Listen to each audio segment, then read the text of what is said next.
Hi, I'm Steve Worcester, and what we're going to do today is make a handle that we cast in the previous video. It's made out of 3D printed plastic and Alumilite clear slow.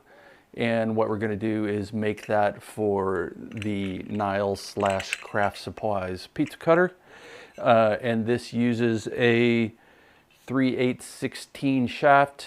It's actually an adapter shaft, so to speak.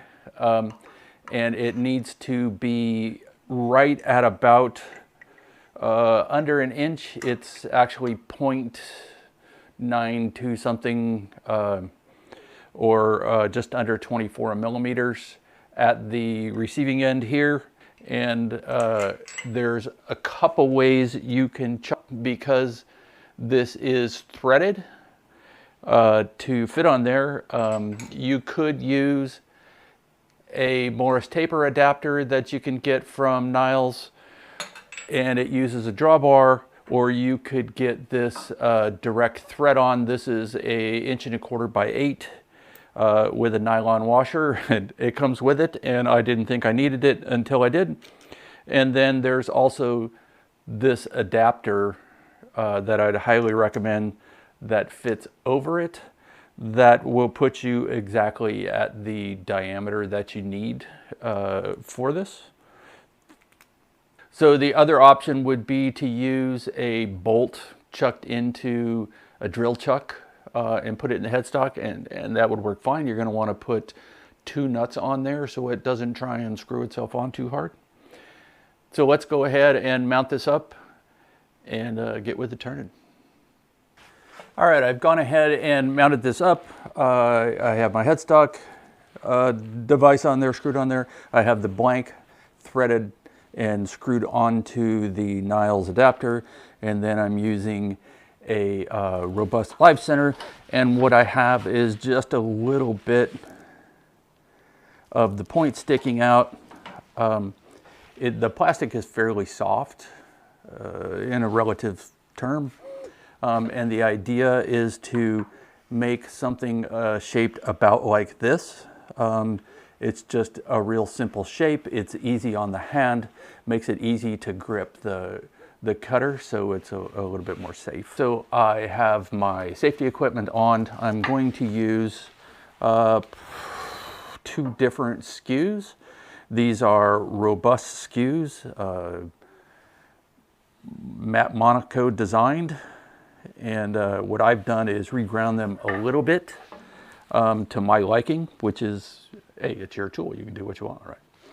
And I have the lathe set on the slower belt, so the max RPM is around 1500 RPMs. What I'm going to do is gently remove the corners here.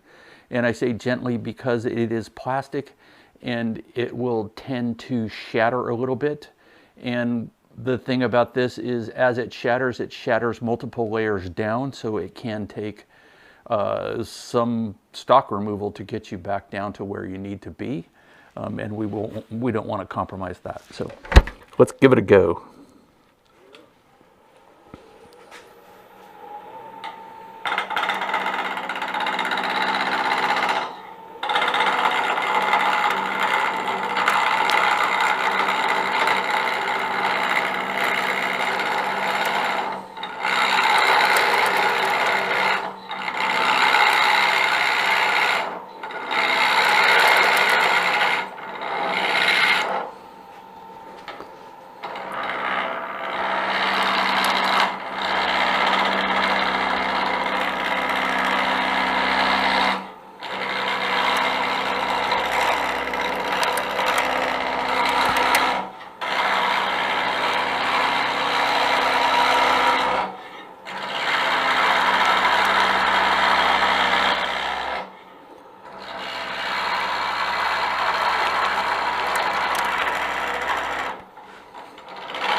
So this is where the face shield comes in real handy, because I can feel it pelting me with shards of plastic.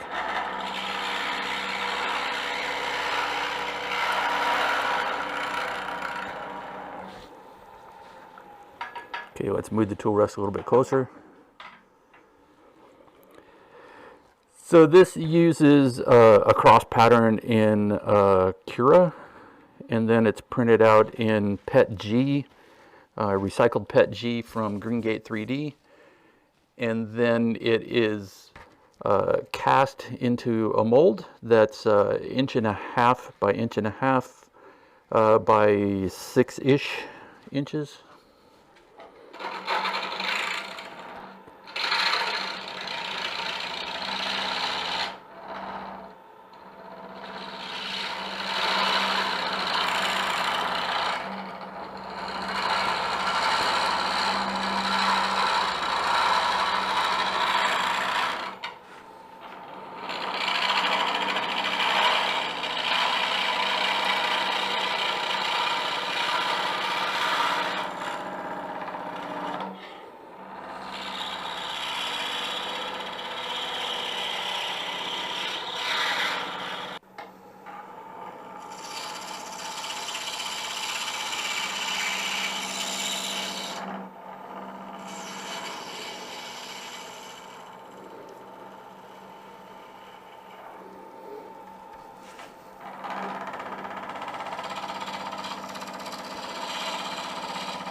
Maybe not push the cut so much when we get down to the end here, so I'm not jumping back onto that and cutting it up more.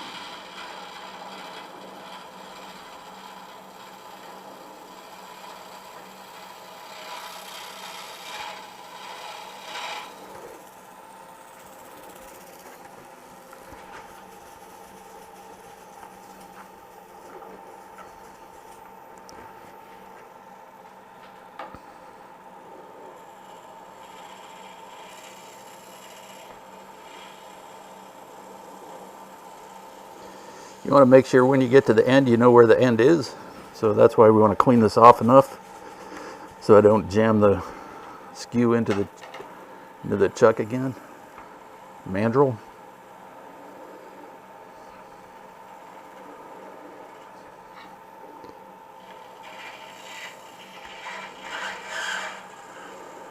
Now that it's rounder, give it a little bit more RPMs. Get a little bit better stock removal.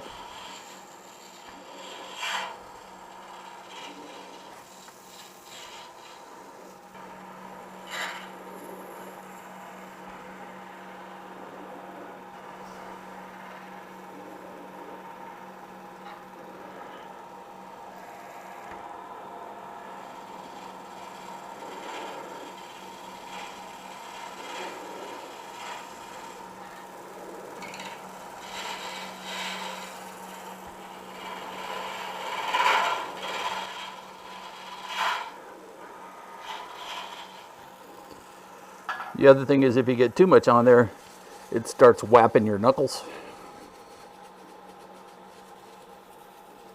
We don't like that. All right, stop and admire our work a little bit. You can see how this pattern's coming out. I love this pattern. You can get it, of course, a little bit too dense, and then it loses a lot of the wow factor, and then not enough, and you just don't get it. It's kind of boring.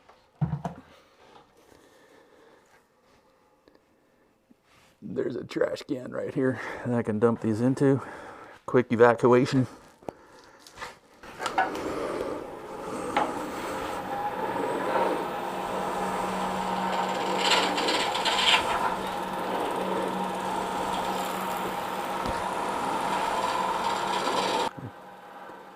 Notice when you see that white edge that we're at the end, so you don't want to push that cut too far or too hard right there.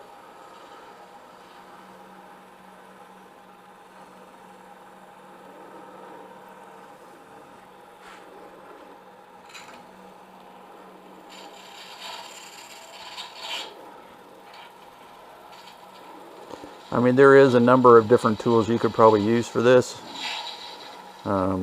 Like a traditional, scraping carbide tool like an Easy Wood. Probably want to use a with a shear scraper bit insert.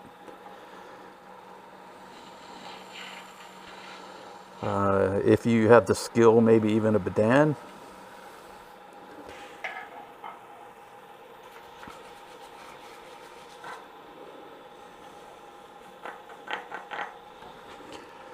Okay, where we really want to see is where we are on this edge, now that it's all filled with shavings.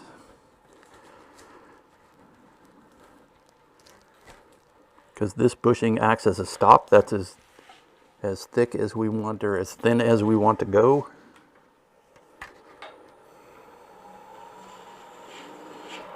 Oopsie, I did it again.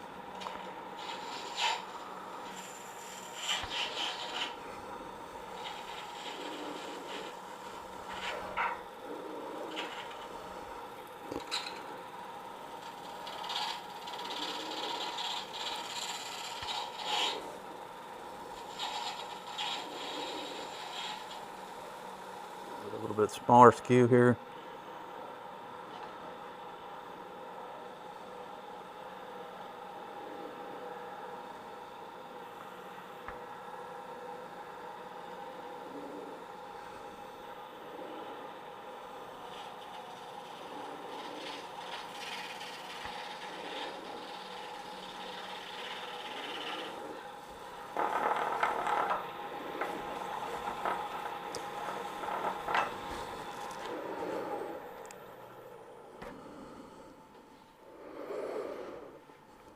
All right, you can start to see that figure in there. What we'll do is save some of these shavings and use them to cast later in another project.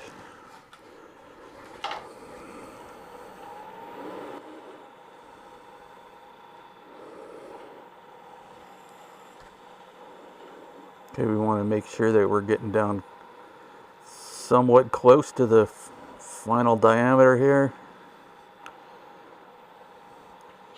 The idea is to have just a smooth taper, and then we'll round off the end. We want to make this comfortable to hold when you're cutting your prize pizzas or whatever that you got in delivery or DiGiorno, because that's not delivery.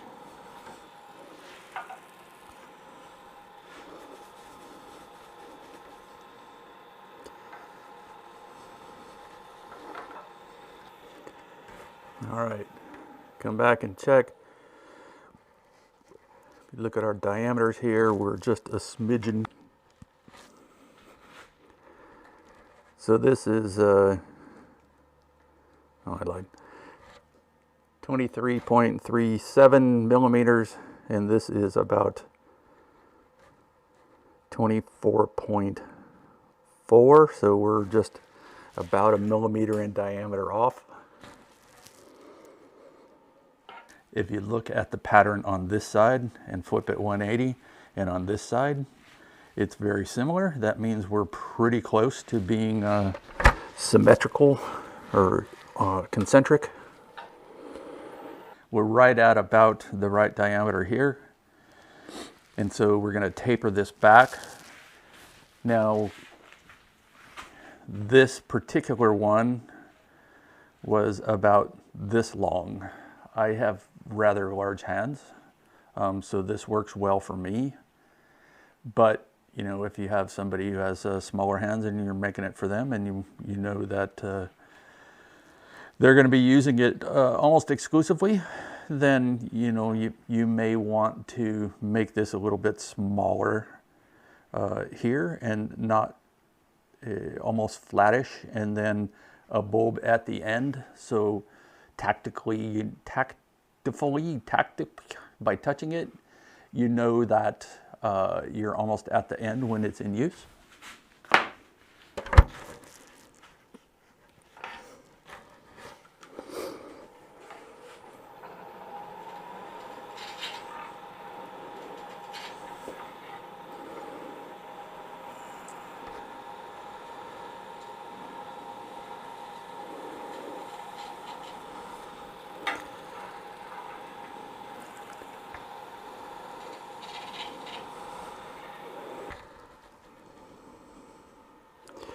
Okay, I can feel there's a little ridge in here. We'll clean that up a bit. Let's say we're going to duplicate this. So this is going to be right about here. So, you know, right there is where we want the end to be. So we'll take and we'll start to taper in here and make our round point on the end. And for that, we're going to use a fingernail gouge. And the reason I do that is I am not that proficient in using a skew. This way it saves the blank to live another day, so to speak. This is a robust 1/2 inch detail gouge that I've ground into a little bit more aggressive, longer bevel fingernail. Oops. And what I want to do is make this transition pretty clean here. I don't want to cut it down too thin.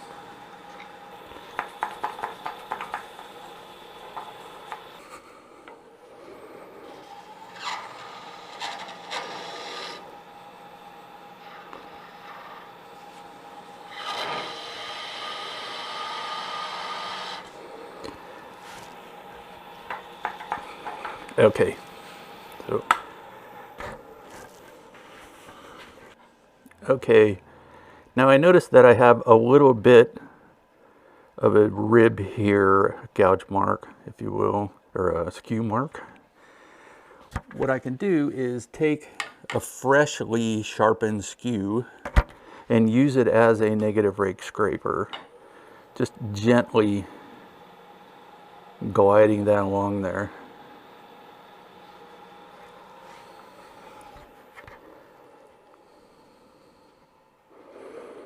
Beautiful.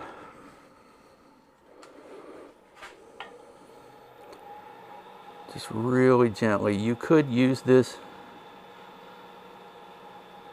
in a at an angle, but it works fine just like this.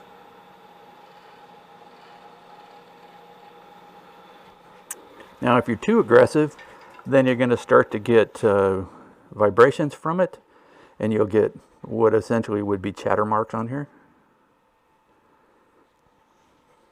Wonderful. Okay. This is the size that I want it at, I think, and how I can affirm that is put my hand on there as if it was my own, and that's a wonderful shape for that. Now we're going to move the tool rest out of the way. We're going to bring some vacuum up so that as we sand this, then we're pulling a lot of those plastic dust away. Normally I would have, say, a respirator on or some other what do they call it? Personal safety protection, PSP, whatever it is. I also have a filtration center up here that normally would be running, but because the camera's on, the mic picks it up and it becomes distracting.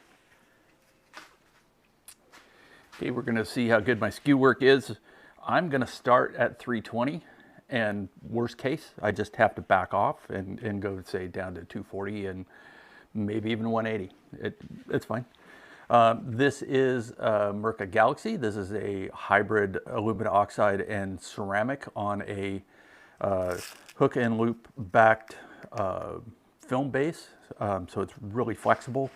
And in this case, normally with a cast blank like this, the paper is going to load up quite a bit, but the hybrid nature of the Galaxy is that it cuts really well and it really doesn't load up that much at all. I'll show you.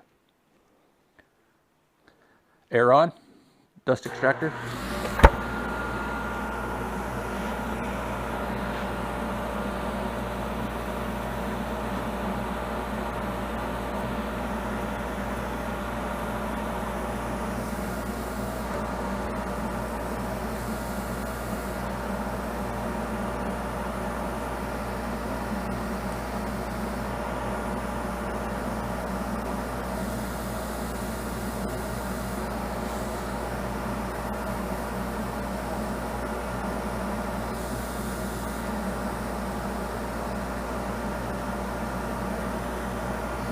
Okay, let's take a look at it. It does pretty well. What we're looking for is anything that is glossy, because we have this dull finish on there now. So any glossy would tell us that there is a ripple or imperfection in the surface. And then let's run it this way to get some of the circular streaks out.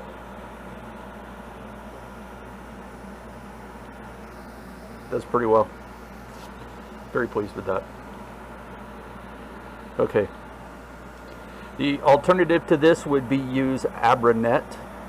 Abranet being a mesh is fantastic for this.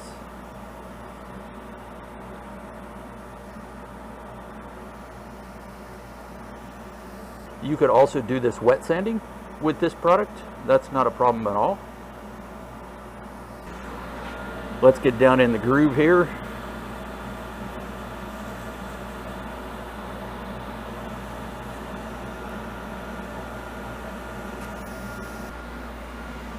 And to wet sand, we're just going to use a little bit of water on there.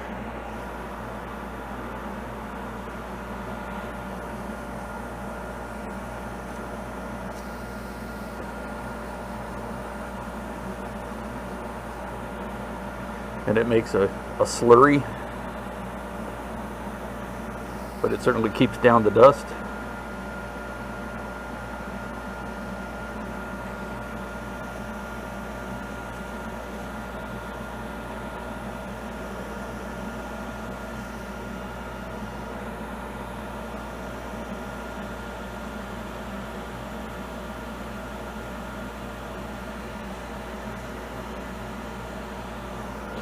Okay, I don't like that, so let's recut that end.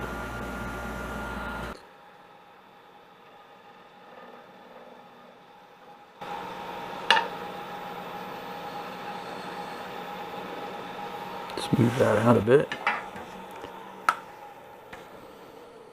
can also use a negative rake scraper. Let's go ahead and use this and blend this in, being conscious of where the end of the tool rest is. All right. See how that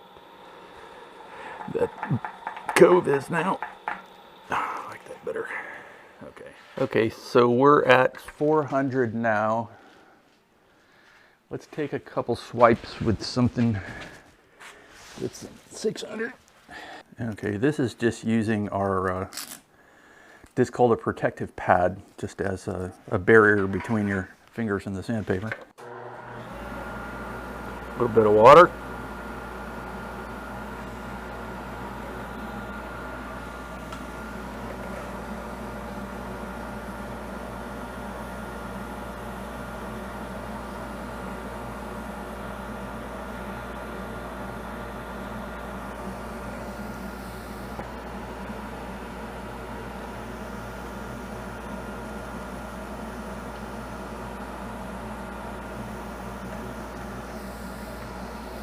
Now the higher you go in the grit, certainly the better your polishing is going to come out. You could certainly just sand this up to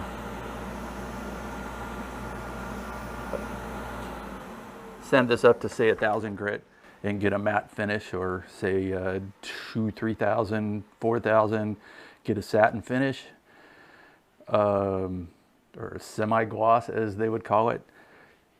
Or like what I'm going to do is take this up to 4,000, then use polishes and get a glossy finish. I think the black gloss is phenomenal when it's done properly. Gloss doesn't work in all situations, but for acrylics and such, it works really well.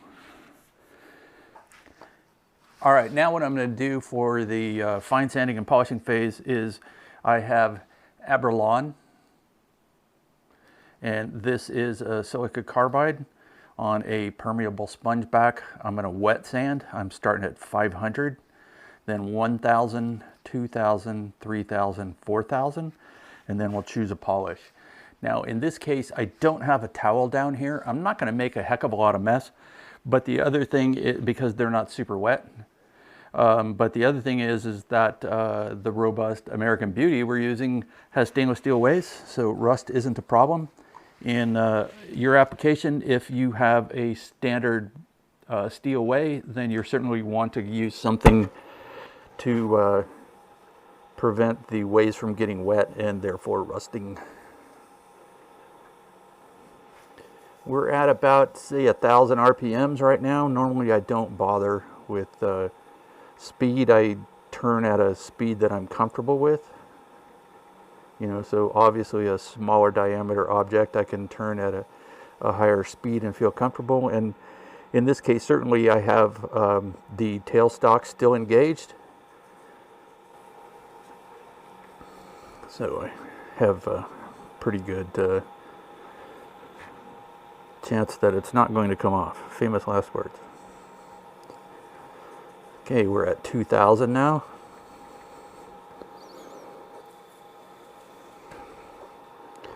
You can start to get an idea of what this would look like glossy.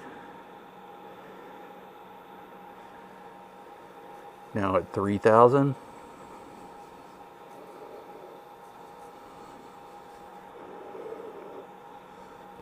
And then 4,000. I'm going to spend a little bit extra time here. Obviously we're going to have to go back and get the end there, and I'll show you how we're going to do that.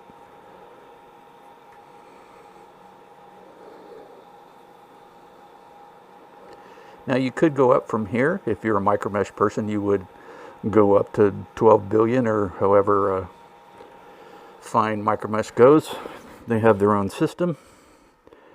You can get an idea of what that's going to look like. It's going to be pretty, pretty, pretty, pretty. All right, now move the abrasives away.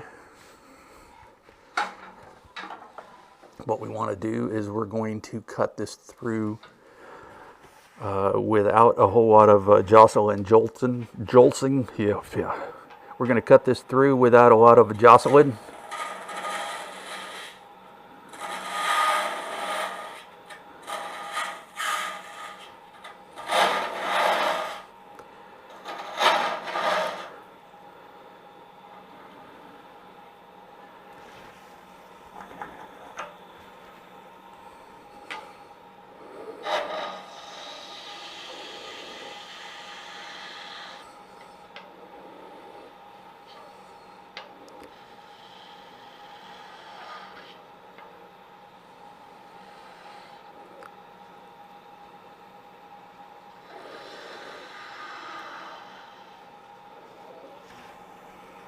I want to make sure I can see that really well.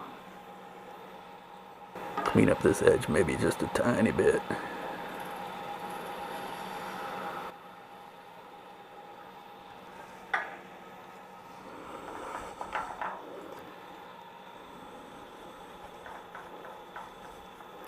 Okay, we got about quarter inch or so to go through here. I want to be really gentle. I don't want it to have a problem and then start getting off center.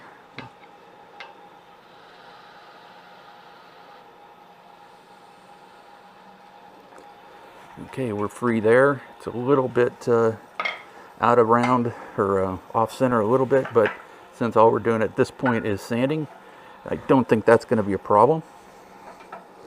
We want to pull the tailstock back.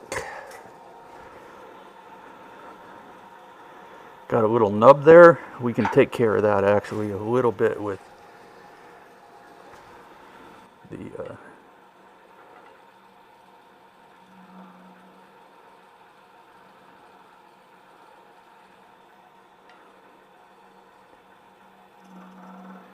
now we only want to really use this, since we're a little bit out of round, you only want to use this at the very, very tip here.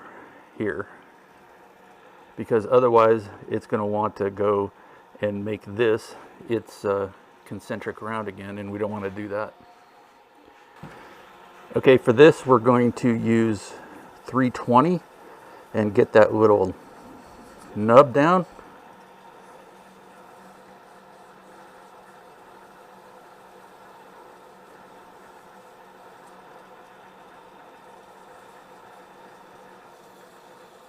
That's good right there. That's perfect.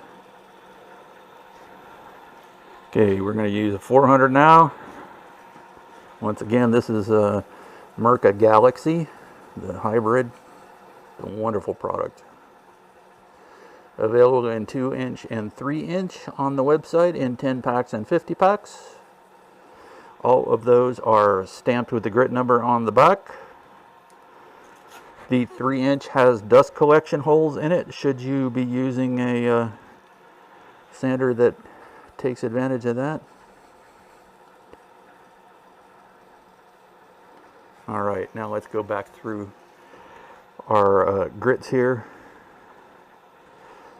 And what I'm doing is I go back a little bit. I'm using a 500 here, even though I sanded with a 600. And the reason for that is this gives me a little bit different of a scratch pattern.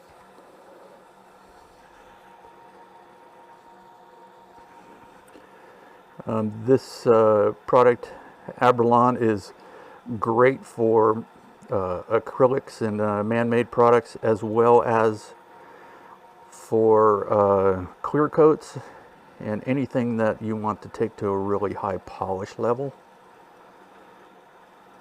Certainly could use it on oilier woods, something that would take a high polish.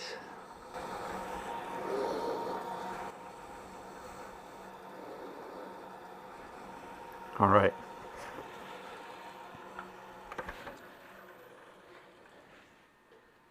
Now that we have the whole piece sanded to 4000, we can go ahead and use some polish. So I'm using a just a paper towel and a little bit of polish. This is a Mirka Polar Shine polish we're looking at. And you don't want to get too much polish on there because you do have centrifugal force working against you.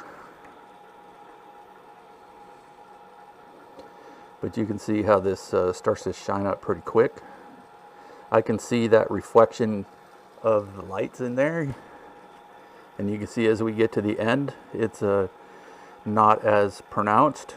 So then we go here and you see that it is beautiful, absolutely beautiful.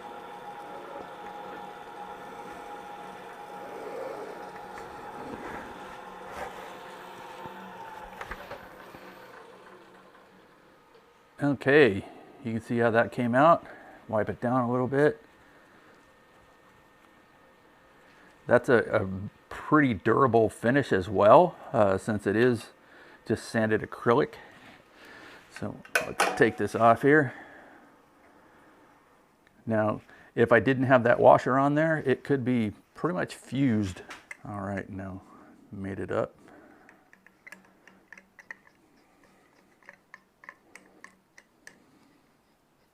All right, as we thread this on, what we want to do is get this pattern where we like it. So if I twist it on now, it's only going to go a quarter of the, or it needs to go in a little bit further. So what you can do, since this is actually a all thread, you could adjust the depth here on this stud,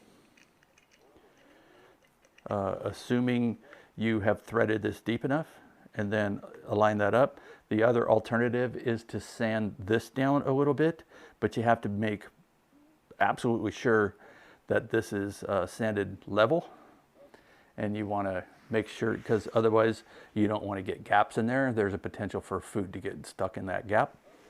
And this isn't normally something, at least the two pieces here is not something normally you would put in a dishwasher. You want to hand wash these. So that's what we got for you. Hope you enjoyed it. Hope you learned something. Hope you got entertained. Thanks for joining me. Be kind. Stay awesome. Thanks.